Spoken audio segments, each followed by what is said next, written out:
Estamos con el Padre Carlos Rosel Almeida, párroco de Nuestro Señor en la Divina Misericordia de Surco y doctor en Sagrada Teología por la Universidad de Navarra de España, con su tesis Escatología Ortodoxa. Hoy vamos a hablar del matrimonio. Padre, ¿qué es el matrimonio? Buena pregunta, doctor. La palabra matrimonio viene de dos palabras que están en latín. Mater, que significa madre, y munus, que significa oficio. Matrimonio, oficio de la madre. Eso es lo que etimológicamente significa la palabra matrimonio. Ahora, intentemos una definición. El matrimonio es la unión entre el varón y la mujer que libremente deciden compartir toda una vida. ¿Y por qué es el oficio de la mujer? Porque tiene que ver con la vida. La palabra matrimonio, etimológicamente hablando, nos lleva a la transmisión de la vida. Y para que haya transmisión de la vida se necesita un varón y una mujer. Entre dos varones no hay transmisión de la vida. Entre dos mujeres no hay transmisión de la vida. ¿Qué implica estar casado? Implica un compromiso serio, implica dejar de lado el yo para pensar en un tú, que es tu cónyuge. ¿Qué significa convivir con una mujer?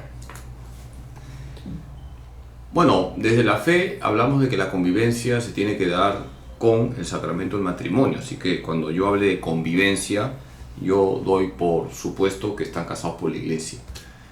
Convivir con una mujer significa compartir mi vida con aquella mujer que la tengo que contemplar como un don de Dios para mí.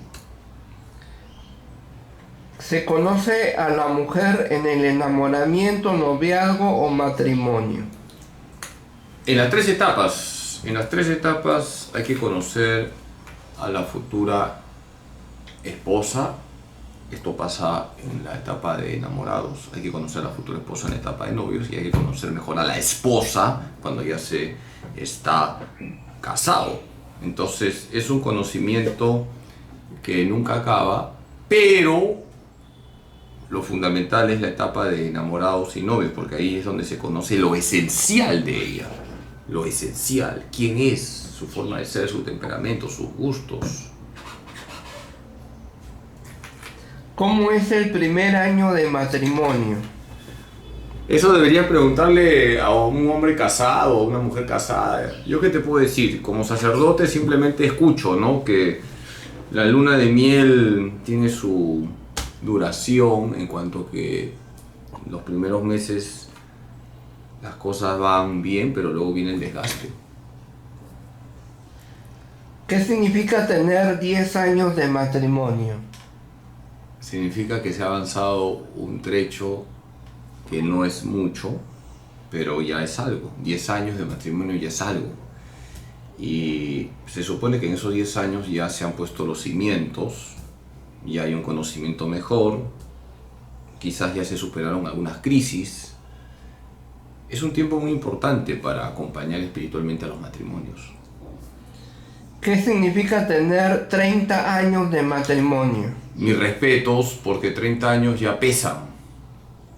Y pasan, pesan, pisan, podan y pudren. se nota que escuchas las prédicas de este pecador.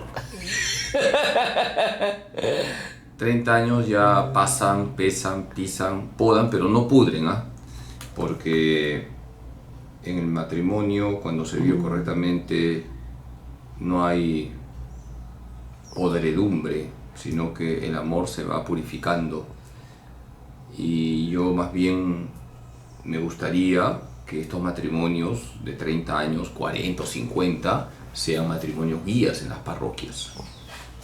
¿Y cómo podría concretarse un matrimonio guía en la parroquia? A través de la pastoral familiar, a través de la pastoral matrimonial, se buscan matrimonios cuajados que puedan transmitir su experiencia conyugal a otros matrimonios, sobre todo los matrimonios más jóvenes.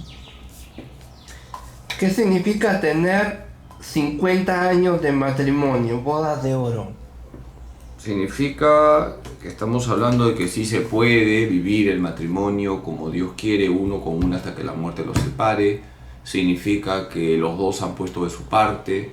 Significa que los dos han contribuido con su granito de arena en caminar juntos, recorriendo un solo camino que es Cristo. Significa que cuando los dos quieren, sí se puede vivir aquello que la Iglesia pide para los matrimonios, que es la unidad, uno con una, y la indisolubilidad hasta que la muerte los separe. ¿Cumplir bodas de platino es suerte o una bendición? 70 años. A ver, escueléame, doctor corazón, bodas de platino son... 70 años. A ver, doctor, ¿cuántas veces te he dicho en estos años que me entrevistas que para un cristiano no existe la suerte, existe la providencia? Así que si se ha llegado a los 70 años es porque Dios ha estado ahí sosteniendo ese caminar de los dos y ellos han puesto de su parte. Aquí no hay suerte, aquí hay gracia y esfuerzo. ¿Existe el amor eterno, el amor verdadero, el amor para toda la vida? Por supuesto, el amor eterno me lleva a Dios, por ahí hay que empezar. ¿Quién es el que siempre te ama? Dios. Y el amor entre varón y mujer es un reflejo del amor de Dios hacia los hombres. O si quieres, el amor de Cristo por su iglesia se refleja en el amor del esposo hacia la esposa. Y el amor de la iglesia hacia Cristo se refleja en el amor de la esposa hacia el esposo. ¿Cómo se logra un amor para toda la vida, un amor eterno? ¿Qué pasa si yo quiero un amor eterno, un amor para toda la vida y la otra persona quiere un amor efímero, un amor momentáneo? Si esa persona quiere un amor efímero, un amor momentáneo, significa que esa persona no sabe amar, porque el amor es para siempre o no es amor. Si no, nos quedamos solo en el sentimentalismo. Los sentimientos van y vienen. Los sentimientos no son permanentes. El amor permanece. Y el amor implica por eso sacrificio, donación, entrega. De hecho, cuando se da el matrimonio, los contrayentes delante de Dios se comprometen a amarse en las buenas y en las malas. ¿Cómo se concreta el sueño de un matrimonio por tener casa propia? ¿Cómo se concreta? Bueno, hay que ahorrar, hay que tener un trabajo estable, hay que evitar gastos innecesarios. Ya son cuestiones más prácticas y de sentido común. Si tú quieres tener casa propia no puedes estar pues viajando todos los años a Europa. Hay que ahorrar. ¿Le conviene a un matrimonio tener casa o departamento? Eso depende, pues, doctor. O sea, si tiene las posibilidades económicas de comprarse una casa, siempre la casa es más amplia. Aunque algunos dicen que prefieren departamentos porque es más seguro. También ocurre que cuando muchos matrimonios piensan en el futuro, cuando ya los hijos se van, para ellos más práctico es tener un departamento. Entonces depende de cada situación concreta. ¿Cómo se puede guiar un matrimonio para saber en qué país radicar? ¿Cómo sabe un matrimonio en qué país radicar? Mira, cuando no hay plata, punto, te quedas en tu país, ¿no? Ahora, si tú quieres emigrar, que está permitido, pues se busca un país donde haya futuro para matrimonios jóvenes, donde haya posibilidades de surgir. A manera de compartirte mi vida, mi hermana menor Lourdes, con su esposo Pierre y mis sobrinitos, María Fátima y Piercito, pues se han ido hace algunos meses a Canadá, ¿no? Y a veces me envían fotos ahí en la nieve. Entonces ellos han decidido continuar un futuro en otro país, Canadá. Me dicen que es una sociedad más educada, económicamente por supuesto más avanzada, están contentos. Entonces es legítimo que un matrimonio joven, no porque mi hermana es mucho menor que yo, puedan abrir un camino en otro país.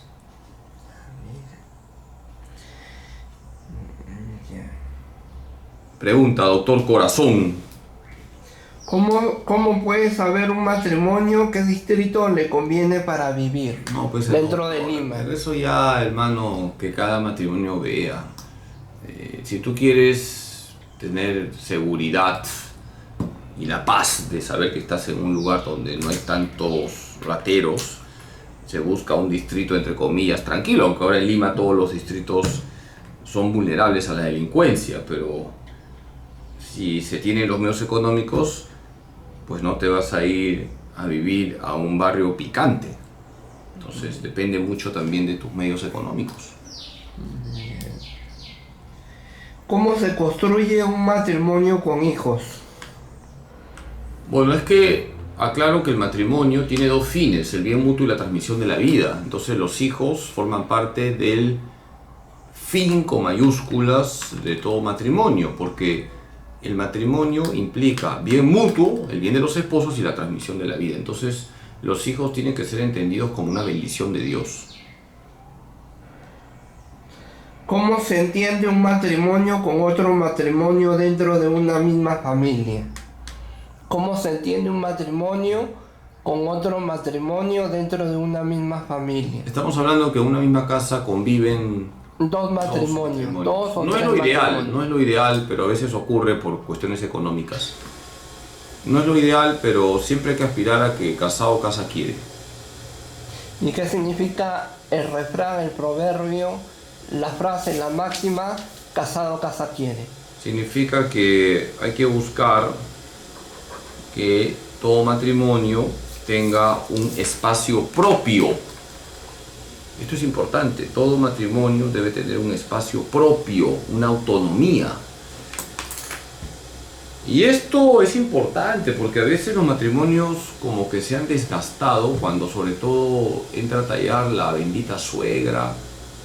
No siempre, quiero aclarar, no es que las suegras que me escuchen se pongan saltonas. Y es que siempre la mamá, con buena intención, quiere meterse en la vida del hijo o de la hija. En ese sentido el varón es más fresco, ¿no? Los varones son más frescos y como que ya, pues. En cambio la mujer no, la mujer es más preocupada y se entiende, la mamá es preocupada. ¿Y qué pasa cuando, por ejemplo, el hijo decide traer a su esposa a la casa porque no hay plata, se les da unos cuartos?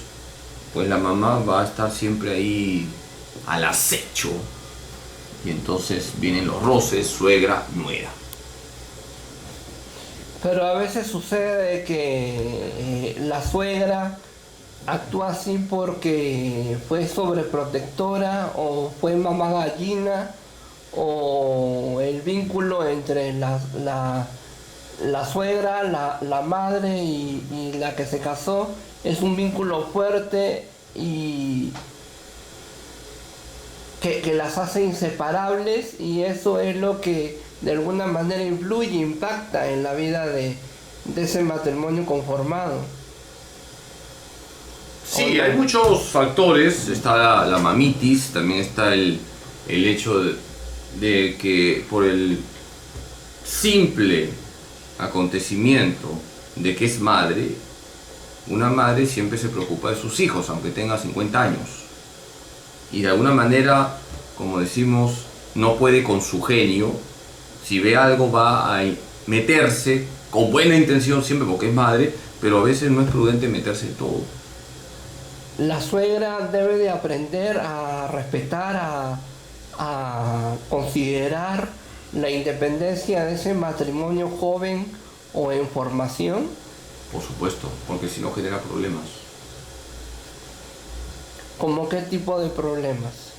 De que la chica, por poner el ejemplo, la nuera, se harte y ella pelea porque se va a desquitar con el esposo, ¿no? ¿Qué se mete tu mamá? En fin, o sea, el clima matrimonial, familiar se va a deteriorar. Siempre es un argumento válido para hacer interesante la familia. Yo creo que es muy importante, repito, la autonomía del matrimonio, que tomen sus decisiones ellos, que tengan su espacio donde puedan discutir, conversar, manifestar lo propio de la vida conyugal, y que no hayan personas ajenas, aunque sea la suegra, el suegro, o el hermano, el cuñado o la cuñada, que se metan en ese territorio que yo considero sagrado, porque la vida matrimonial es un caminar juntos con la bendición de Dios. Entonces hay que considerar ese espacio de la vida matrimonial como un espacio sagrado, donde los dos, varón y mujer, con la bendición de Dios, toman decisiones para caminar juntos. Y lo que dice con respecto a la suegra, también se puede aplicar al cuñado, a la cuñada. Por supuesto, presbítero doctor. Siguiente. ¿De qué forma? No, de que el cuñado o la cuñada tampoco tiene por qué meterse, ni mucho menos, y tienen que ser respetuosos en ese ámbito, repito, que es el ámbito de la vida matrimonial.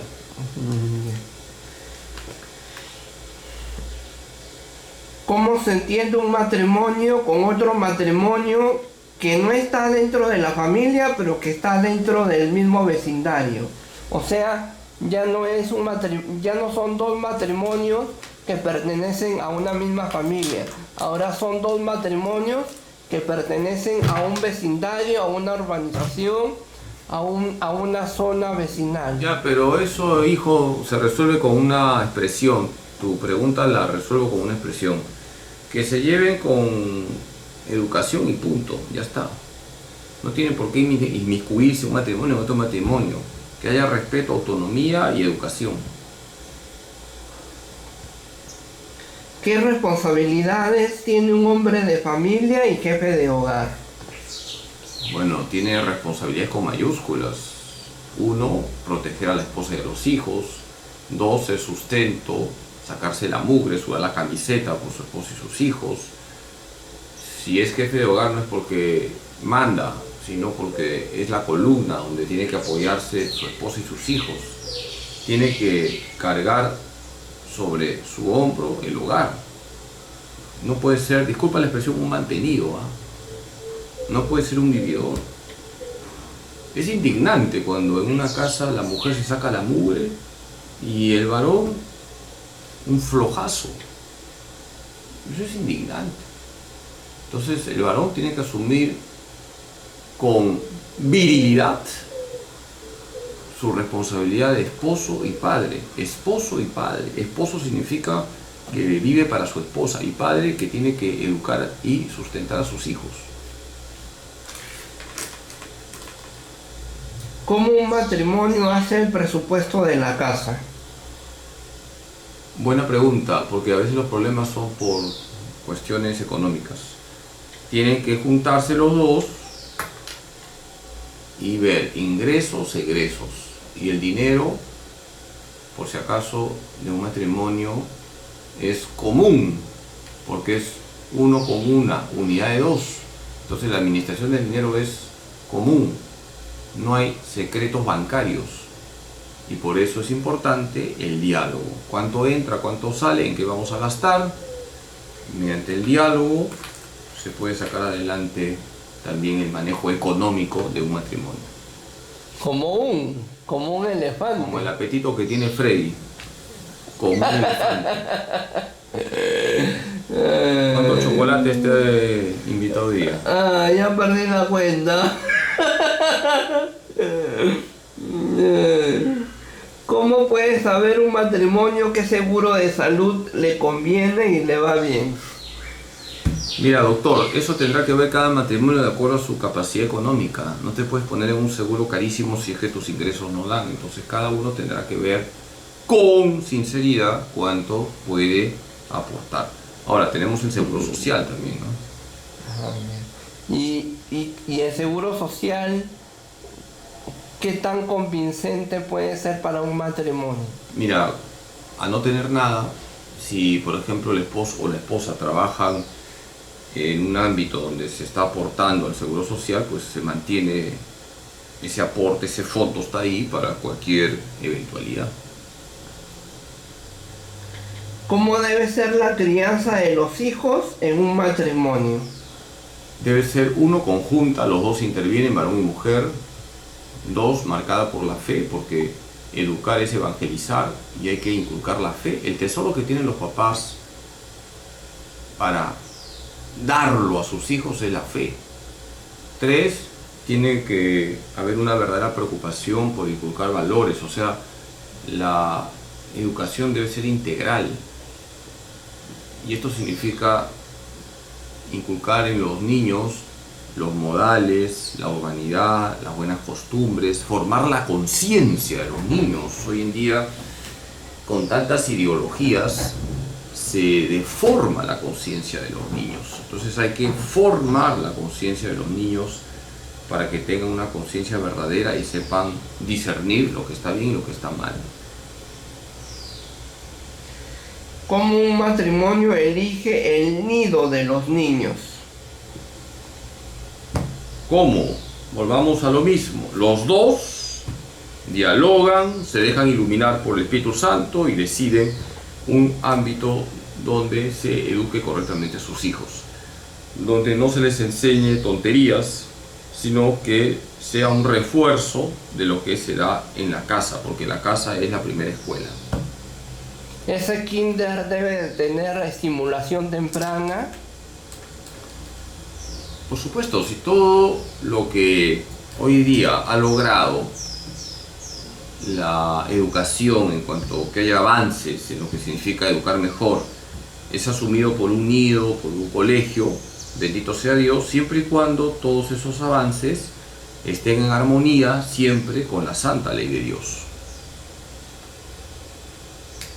¿Cómo se puede guiar un matrimonio para elegir el colegio de los más grandecitos, de los más niños? Creo que ya lo he dicho, ¿no? Uno, qué valores se dan en ese colegio, es decir, qué formación se da.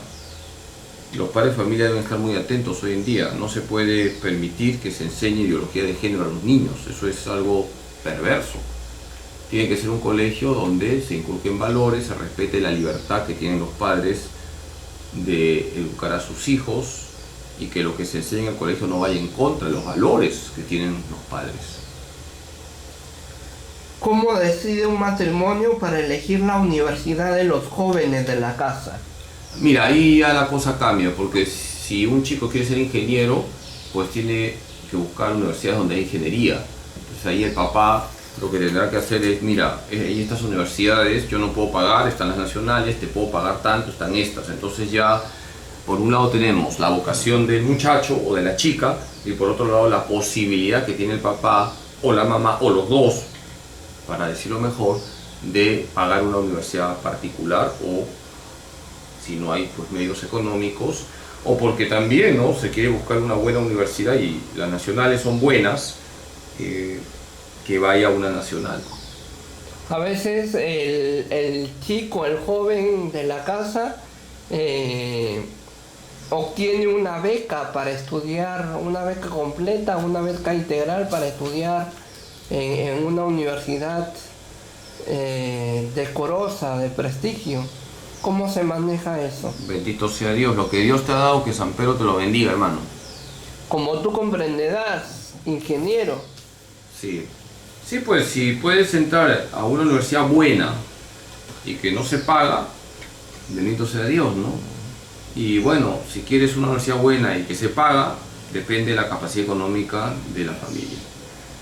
Pero a veces son varios hermanos y por darle la educación al hijo mayor o al hijo menor, el otro hermano se queda al aire, se queda sin estudiar, sin profesionalizarse, sin tener un título, una carrera, un cartón. Por eso porque no alcanza el dinero. Los esposos tienen que pensar todo eso, tienen que sentarse y ver la posibilidad de que todos sus hijos estudien, que no haya discriminación, uno en una buena universidad, otro en una mala. Es importante por eso que los dos dialoguen y que se ofrezcan a sus hijos, a todos, las mismas oportunidades. Yeah. ¿Es necesario tener una mascota en un matrimonio? Depende de cada uno. Por ejemplo, a mí no me gustan las mascotas. Hay gente que le gusta. Entonces es un tema libre, hermano. Es un tema libre.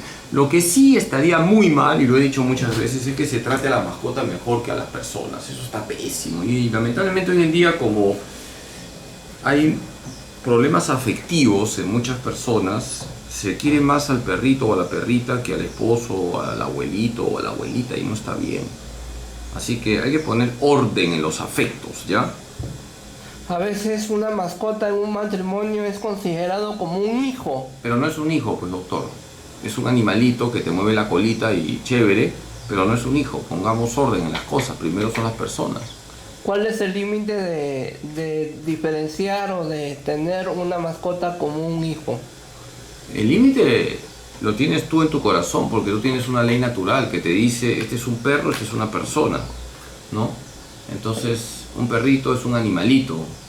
Gloria a Dios por los animalitos. Demos gracias a Dios por las criaturas irracionales.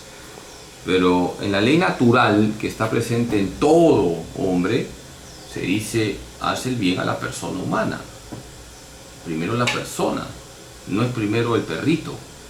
Si tú ves que tu abuelita se ha accidentado y al mismo tiempo tu perrito tiene hambre, te está ladrando, ¿qué haces primero? Atiendo a mi abuela. Ya, pues eso es de ley natural, hermano, ya te respondía. Yeah. Lo que pasa es que tú te lo comes al perro con el hambre que tienes, hermano. Tienes un ambrosio. Sí. Bueno, sigue porque hay que ir cerrando, doctor. ¿Cuál es la mejor forma que un matrimonio puede tener para discutir un asunto de familia? Bueno, yo invito a los matrimonios a que recen juntos y que lean Tobías 8:4 siguientes. Que recen juntos y luego el diálogo para tocar ese tema candente que ha ocurrido en la familia. Oración y diálogo, hermano. ¿Cuál es la mejor forma que un matrimonio puede apaciguar un conflicto familiar? Bueno, creo que ya lo he respondido, ¿no? Con la oración en primer lugar y luego dialogando, buscando conciliar las partes que están en conflicto. Hay que construir puentes y no levantar muros. Y para ello orar y dialogar. A veces la familia es disfuncional. Sí, pues es verdad. O a veces el conflicto se genera a raíz de una herencia, de un dinero, de un fideicomiso, de un... ¿Cómo se soluciona eso? A ver, Freddy, todas estas preguntas que ya son repetitivas, ¿cómo se soluciona este problema de herencia? ¿Cómo se soluciona esta bronca? ¿Cómo se soluciona este conflicto con el cuñado? ¿Cómo se soluciona la bronca con la suegra? ¿Cómo se soluciona el hecho de que mi hijo se ha vuelto rebelde? Es que yo no tengo la varita mágica, te puedo decir criterios. Y los criterios están en la palabra de Dios. Primera de Tesalonicenses 5:17, oren sin interrupción. Hay que orar. Hay que dialogar. Hay que apagar incendios, no echar más gasolina al fuego. Hay que buscar conciliar las partes. En temas de herencia, qué importante que los hermanos se junten y conversen. Es que me ha quitado el habla, tú no le quites el habla, reza por esa persona. No seas una persona vengativa. Es decir, los criterios están en la Escritura. Oración, diálogo, no al insulto, no al maltrato, perdonar, tener paciencia. Las cosas no se resuelven de la noche a la mañana, es un proceso. Muchas veces lo que hay que seguir para que se pueda apagar el incendio. Sigamos ese proceso con paciencia. ¿Qué tanto hay que ceder? ¿Qué tanto hay que ser concesivos al momento de enfrentar el asunto? Buscando el bien del otro y el bien propio también, porque hay un bien propio. Pero lo que no se puede ceder es en cosas pecaminosas, ¿de acuerdo? No se puede ceder en cuestiones que son pecado.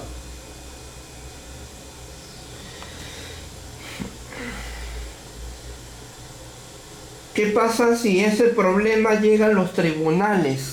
¿Qué pasa si de ese problema se genera un juicio? Un problema penal. Que se haga justicia, ¿no? Lo cual a veces no es tan fácil en este país porque el Poder Judicial deja mucho que desear, también hay que decirlo. Nos quejamos del Congreso y con razón, nos quejamos del Ejecutivo y con razón, pero también tenemos que quejarnos del Poder Judicial que deja mucho que desear. Y mira, si ya se ha judicializado el tema, pues que siga su curso, pero que se haga justicia. ¿Qué pasa si en pleno juicio hay una coima o hay un favoritismo de por medio? Doctor, eso es pecado. ¿Qué te voy a decir? Eso es pecado. Pecado gravísimo, la coima, soborno. Todo eso es algo gravísimo. Es el cáncer del Perú, la corrupción.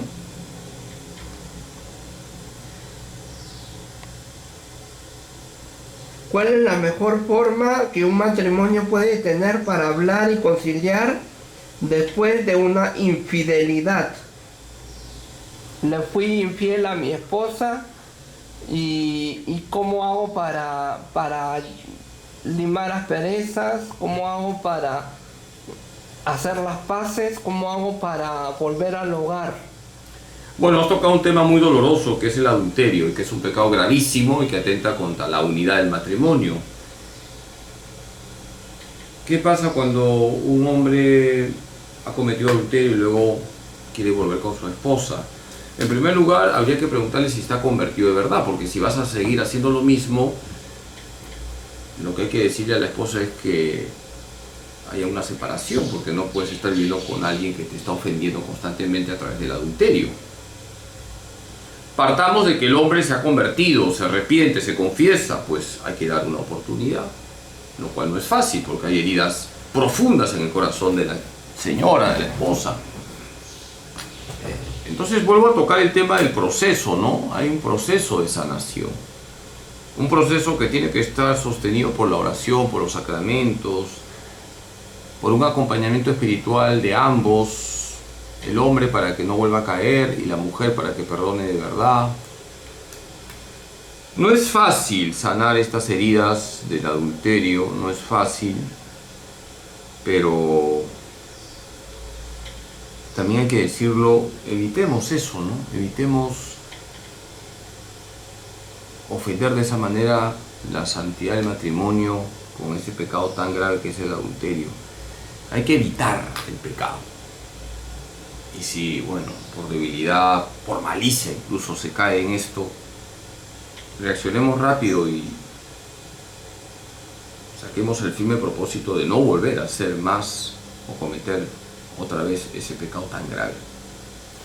Si mi esposa o mi cónyuge tiene esa debilidad y es reincidente, ¿cómo lo ayudo para que no toque fondo o para rescatarlo cuando ha tocado fondo?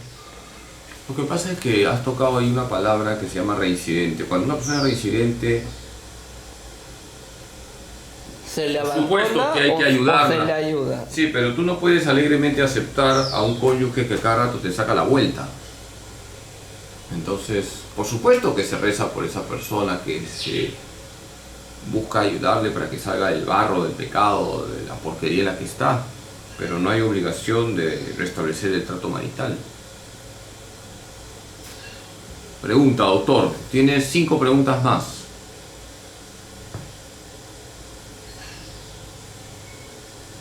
¿Qué tan útil es una psicoterapia familiar para un matrimonio? Puede servir cuando son psicólogos de mentalidad católica, cuando son psicólogos que van a ayudar a proteger la santidad del matrimonio, no cuando son psicólogos despistados, que lamentablemente también hay varios hoy en día. ¿Cuál debe ser la actitud y la respuesta de un matrimonio cuando los hijos crecen? Respetar la autonomía de los hijos, respetar la libertad de los hijos, seguir rezando por ellos, seguir aconsejándoles, inculcarles siempre valores, corregirles si fuese el caso. Los papás no deben bajar la guardia en la oración, en el consejo, en la corrección. Por supuesto, siempre la casa tiene que estar abierta para los hijos. Sin necesidad de ser liberales.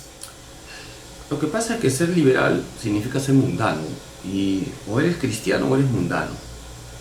Entonces, los papás tienen que decir las cosas claras, tienen que mostrar su fe, señalando a sus hijos: este comportamiento está bien, este comportamiento está mal. ¿Cuál debe ser la actitud y la respuesta de un matrimonio cuando los hijos se casan? Creo que ya algo hemos mencionado.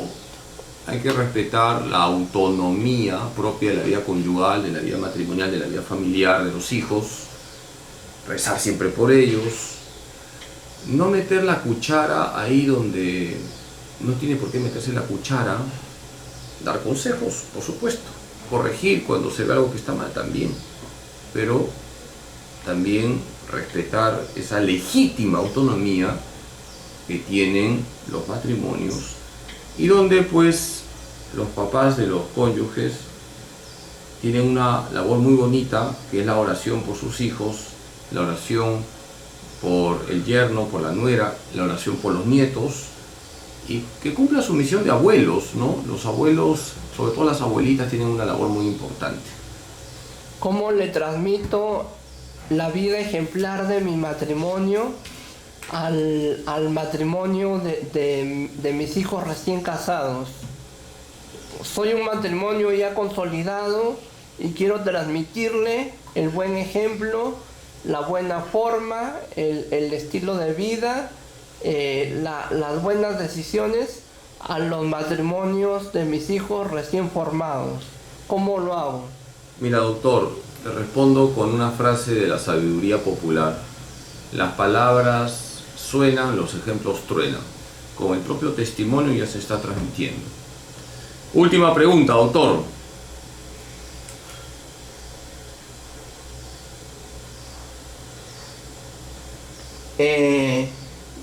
¿Cuál debe ser la actitud y la respuesta de un matrimonio cuando los hijos se quieren quedar en la misma casa con los padres? ¿Y cuál debe ser la actitud de los hijos de un matrimonio cuando los hijos regresan a vivir con sus padres después de años? Bueno, siempre se es padre, siempre se es madre. No hay ex padre, no hay ex madre. Hay que acoger a los hijos, pero no es bueno tenerlos ahí. Mamá gallina es la figura que se utiliza. Es importante motivar a los hijos para que se desarrollen, no estén dependiendo siempre de los padres. Con eso te respondo. La imagen que podría ayudar a responder tu pregunta es: hay que cortar la rama para que el halcón vuele. Ya, si tienes en una rama un halcón y el halcón nunca vuela, está tranquilito, la mejor manera de que vuele es ¡plin! Cortas la rama. Pues no estoy diciendo con eso que los papás boten a sus hijos, ¿no? Pero sí, a ver, hijo, sal, desarróllate.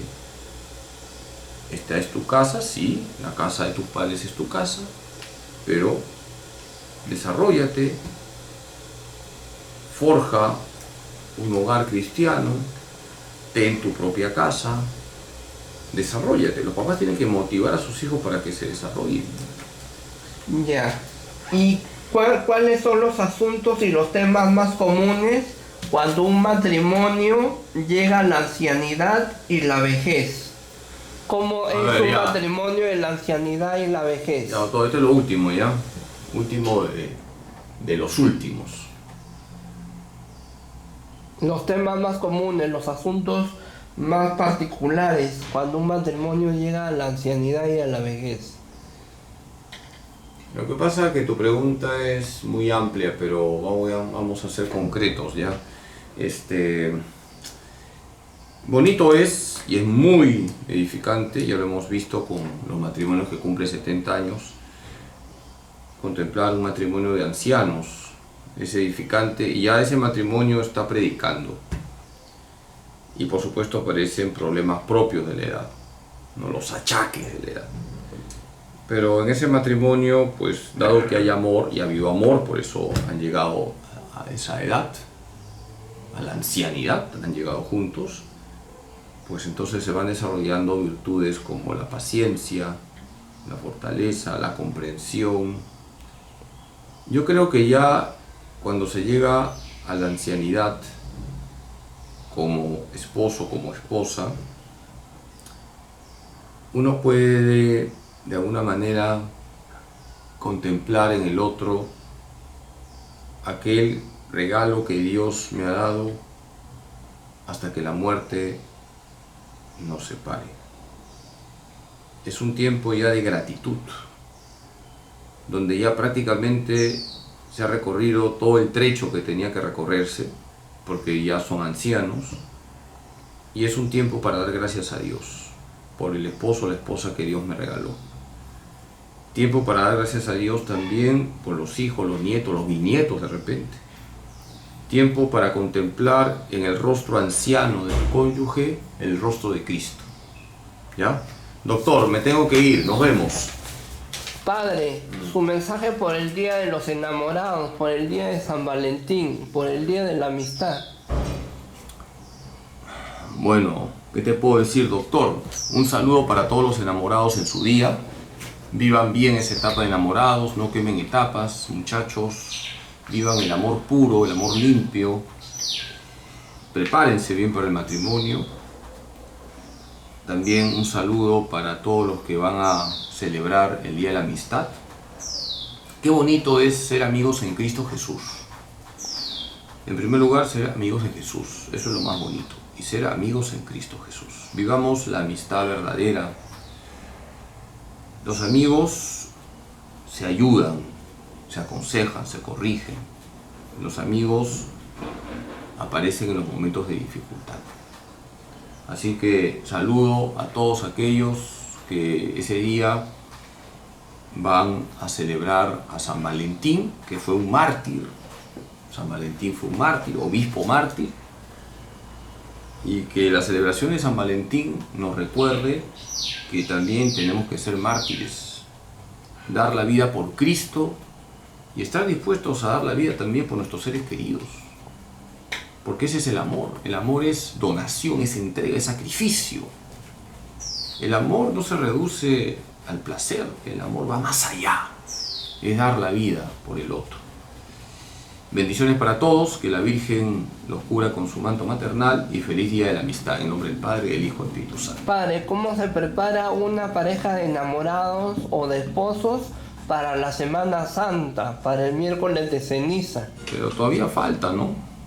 Ya veremos la próxima entrevista, Dios mediante, ¿no? Ya creo que tu tema ya estás en otro ámbito, doctor. Ahorita nomás te digo, vivamos bien el 14 de febrero y el 22 de febrero es miércoles de ceniza, pero ese es otro tema, pero hermano, ya no voy a... Sí, pero ¿cómo se prepara en pareja la participación bueno, que de se acerquen a la confesión antes del miércoles de ceniza, ¿ya? Que se acerquen a la confesión. ¿Okay? Padre, una consulta. Amén.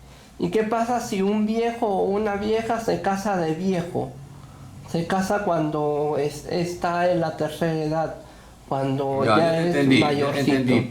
Es válido, ¿no? Si son solteros es válido y bendito sea Dios si le llegó el amor a esa edad, ¿no? Así que ánimo, en nombre del Padre, del Hijo y del Espíritu Santo. Padre, fue el Padre Carlos Rosell Almeida, párroco de Nuestro Señor en la Divina Misericordia de Surco y doctor en Sagrada Teología por la Universidad de Navarra de España, con su tesis Escatología Ortodoxa para la Cámara de Freddy Armando Romero Paredes. No se pierda el Correo Mariano, su boletín informativo de la Arquidiócesis de Lima, a cargo de José Ignacio Alemán y Grau, el Monseñor José Ignacio Alemán y Grau. También no se pierdan los programas radiales del Padre Carlos Rosell de Almeida, confirmando nuestra fe los martes a las 10 de la mañana por Radio María Perú y los domingos Hoy es el Día del Señor a las 9:30 de la mañana por Radio María Perú. Lo puedes sintonizar en cualquier aparato, dispositivo de audio o de sonido, o también lo puedes sintonizar en la página web de Radio María Perú, o también lo puedes sintonizar en el fanpage, en la página de Facebook de Radio María Perú. Esa página de Facebook, ese fanpage con logotipos tonos turquesas y celestes. Muy bien, doctor. También no deje de comprar, no deje de regalar, no deje de compartir, no deje de leer los libros del Padre Carlos Rosell de Almeida. Semillas de Misericordia, El brazo que sostuvo a Dios y Los ratitos, como un ratito con la Virgen María. De venta en Editorial Paulinas, en Librería San Pablo, en Librería Santa Faustina del Señor de la Divina Misericordia de Surco, y en Librería Salesiana de las primeras cuadras de la Avenida Brasil, en Breña. Amén. Gracias, Padre.